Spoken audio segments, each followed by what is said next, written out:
Welcome back to the Hotspot, everybody. As I said, and as you probably saw during that commercial break, the one and only Speaker of the Legislature, the Honorable Therese Terlaje, joins me now for Canada Conversations on the KUM couch. Buenas, Speaker. Buenas. Very Jason. good to see you. Oh, I'm happy to be here. Thank you for this opportunity. Absolutely. You're always welcome here. Literally, this is only the second time I've seen you in the entire pandemic era. I remember I saw you once for Colonel Scambaluri's funeral. We were both showing up to the Yana Heights Church, and now here we are. And yet we talk to you like every day when we were doing like the link. It was. I appreciate that opportunity to keep everybody informed during. Those were program. fun. Okay, Yeah. I must say, before we get into all like the pomp and circumstance of political stuff, you shared with me one time on the link the funniest story about the legislature I've ever heard, about the history of the legislature, right? Can you please tell, like, very briefly our audience about the ice cream machine that used to be in the legislature? No. Well, basically, there used to be one. Yeah, Speaker Parkinson was like a gourmet ice cream connoisseur, and he brought in a fancy ice cream machine back then that I had never seen the likes of before. It was a big thing, and they had it in the caucus room, and so they were providing soft serve. It was soft serve ice cream to everyone at the time. That is a part of Guam. Okay, everybody at Guampedia watching right now and everything, you guys got to add that to your wiki listings and everything, because that is amazing. So I served as legislative counsel for about 27 years, and that, I think, really they enjoyed it. And of course, having snacks helps with the people who have to put in very long hours. Sure, a full crew is a happy crew. Yes. Okay, and real quick, what's your favorite type of soft serve ice cream? Oh, I like the mocha down at Ipen Mobile. Oh, yes. hey. Yes. See, when you're the speaker, you can do that. I'm vanilla, and that probably says a lot about my personality. I'm as plain as they can be. So, but certainly you have a long list of accomplishments, and we'd like to give you 60 seconds to tell the community about yourself. Oh, well, thank you. So I've been serving. This is my third term in the Guam legislature. Currently, as a speaker, I'm a lawyer by profession, a graduate of UCLA Law. I've pretty much represented families, small businesses, veterans, Manamco, trying to assist them, of course, in their time of need on a one-by-one basis. I ran for office because I think, and particularly with this pandemic, it's really exacerbated the need for health care, the need to ensure that our government resources are being prioritized to help families deal with the cost of living on Guam, to create opportunities for young people on Guam to want to stay on Guam. And that's really one of the things I want, or we continue to work with in general. But I think, I've been an advocate for protecting of our land resources and our environment. I've stiffened environmental penalties. I've also ensured that we are going to have transparency in the government. I think when the people know what is going on in the government, they are going to be able to help us come up with the solutions. And I think everybody being involved, our community being involved in that, is really the way to go. Absolutely, very well said. And you've said that many, many times, Madam Speaker. The people's government should not be run like a black box where you have no idea what's going on inside. So kudos to that. All right, I'd like to begin with our Q&A portion now, and you have 60 seconds for each of these responses. First one right off the bat, what have the last 2.5 years taught you personally about leadership? Pro or con? It's totally up to you. Well, pro or con? I would say pros. I think, again, keeping everyone informed as much as possible is one of the strategies that I use to try to just make sure that, there are as few surprises as possible, because in this line of work, there's a surprise every day. And so especially during the pandemic. As much of that I can prevent, I like to try to do that, to try to keep my colleagues informed. I think fairness is absolutely probably number one. I think if you just treat everyone fairly, everyone gets an equal opportunity to debate, everyone gets an equal opportunity to put bills in and to have those addressed, then that also, stems off, hard feelings and impediments to working together. And so, of course, it's challenging, right? We're dealing with 15 people with very strong opinions, and rightly so. And and trying to bring an entire community along with, of course, very differing views.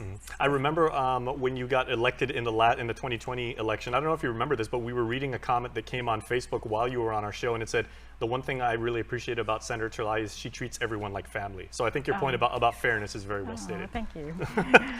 Are we blushing? Well, you know what? Yeah, I do feel like that. You know, it's kind of like, because this work is challenging, and almost every day I have to recommit to, you know, who do you love? Do you love the people of Guam, and are you willing to do this? It's a sacrifice, you know, putting yourself out there and doing things that you're not really, I didn't grow up to be a public person. I'm a super private person. But I really believe that if I can contribute, I am going to do that. And I feel like I've got some good years still left in me, and I'm very motivated to continue to do that. Very well said. All right, so you touched on some of the issues that that you've overseen, and some of maybe the fights that you've had to fight as speaker. Among them, you know, medical arbitration, the spending or not spending, depending how you look at it, of the American Rescue Plan funding, the new hospital, historic preservation, you know, Agent Orange, the list goes on and on. More recently, gas price relief, right? Which of these issues that you've dealt with during your speakership tend to linger in your mind to this day, and which of those keeps you up at night? Oh boy, Jason, I think you hit on all the ones that keep me up at night, because all of the above. Yes. Answer E. You know, this is one of the things. It's very hard to turn it off, right? And I'm really, you know, of course, you've got to keep balance in your life. But these issues, they're long-standing. They impact every family. This is the thing, and you can't just turn your back and go to sleep when every family is being impacted. That's, you know. That's the reality. So you know, of course, I'm very much concerned that we have a large percentage of Guam living in poverty. I think. And you've said that many times too. We have a small community here, and we must lift each other up. We must. And that's kind of our dirty little secret that no one really wants to ever talk about. Yeah, and a lot of those are children. Yeah. So I think my work with the, you know, trying to improve quality of life, and my work trying to ensure that children are protected is probably number one. All right, very well said. All right, Senator, let's go back a few years, and I remember the day after you were elected for the first time, and again, you served as legislative legal counsel for a while, yes. But the day after you were elected for the first time, you were about to become a freshman senator, and former Speaker B.J. Cruz basically introduced you to us in the media as, you know, the heir apparent, right? I remember that distinctly. I don't remember that well. But in turn, you know, how have you taken steps to mentor, you know, younger senators and policymakers who are just getting into the business of making public policy? Well, I'm always open to discussion. I think, you know, the more we have, the better. I think the rules are a big part of. You've got to know those in order to operate down there. And so I think that's one of my biggest contributions, is because I'm a stickler for rules, that I've very much given a speed education on rules to newcoming senators, and made sure that they use them, you know, and as much as they can. And just, I don't know. I think fairness, again, is really critical, and I think equal opportunity is big. This is where, you know, we've got 15 senators representing an entire population of Guam. In order for the people of Guam to be represented, each of these senators has got to have their equal opportunity. Very well. And something I know you touched on that, you know, the rules of governance is, I know when my dad was elected for the first time, and also former Lieutenant Governor Kaleo Moylan, when he was elected as a freshman, they both said they went out to Bestseller Bookstore, bought a copy of Robert's Rules of Order, and read the whole thing cover to cover twice. They wanted to make sure they had every single procedure like down pat. So very well. Okay, Speaker, we've all learned a ton, again, both probably good and bad, about shifting public hearings and government forums over to Zoom in the last 2 years. You know, we had no choice, but given that experience and knowing, you know, the good experiences and the bad experience we've all had for that, the fact that you can actually broadcast to the entire world, but the fact that we all can't be in the same room, has this given you any inspiration about, you know, future innovations for running other government services? Oh, of course, absolutely. I've always been a big proponent of technology that makes it convenient, right? So the good thing about Zoom is it's convenient for those who want to testify, who can't physically make it, or or would be running in between schedules. It prevents them from having to wait long.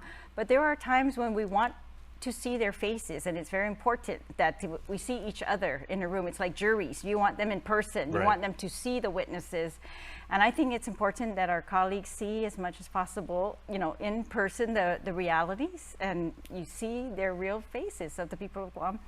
So, I like both. But when it comes to government agencies, I absolutely, for example, land management, when they had shut down during the pandemic, I talked to the director, and we made sure that they opened back up, that they allowed electronic access, that we've got grants now to improve their electronic access of land management records for all the people of Guam. Right. Yes, and that should be done at every level, permitting everywhere. Right? I remember one of those first legislative sessions, I guess you will, when the pandemic first happened. It was former Senator Will Castro who actually joined in his car, and all of you guys were like even laughing, like, "Hey, Will, what are you doing?" But I mean, it made that possible, and I think that is the greater good, right? Right. So so we had senators who could not be in person because of illness, so that helps. Yeah. We have an organic act that prohibits us from voting except for in person, though. And yourself too, Speaker, if you don't mind me sharing. When you came down with COVID, you actually had it pretty badly, but you were able to participate in some of the legislative functions on Zoom. Yes, so not in the sessions, but in the public hearings. There you go. And